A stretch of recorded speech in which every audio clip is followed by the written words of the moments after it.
We will bake millet today, with honey, fruits, nuts, and cinnamon. Millet bake can be enjoyed hot, but is also nice cold, cut into squares. You will need millet, dried fruits and nuts, apples, cinnamon, honey, milk, butter, an egg, and vanilla essence. Boil half a kilo of millet, following the instructions on the pack. We have rinsed the millet with boiling water and simmered it, in plenty of water, for 20 minutes. You can prepare all the other ingredients while the millet is simmering. You can chop the fruits and nuts, or keep them whole. 200 grams of mixed fruits and nuts is enough, but you could add a bit more, if you wish. Beat 1 egg gently, and add half a liter of milk.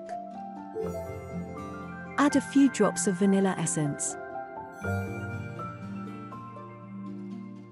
Add 2 generous tablespoons of honey.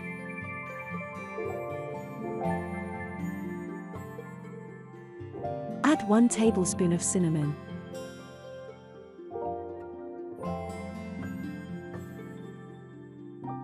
Chop 2 apples into small pieces. You can leave the skin on. We will now mix all ingredients.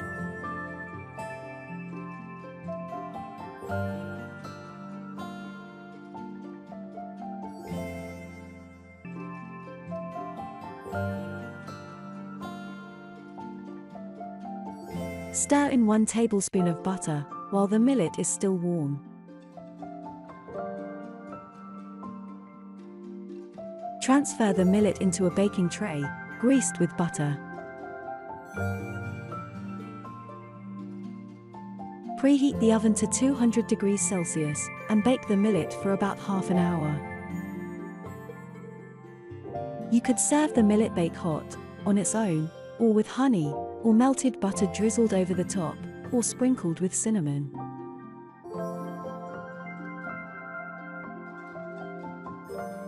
Once the millet bake cools off, it can be cut into squares, and will make a delicious snack.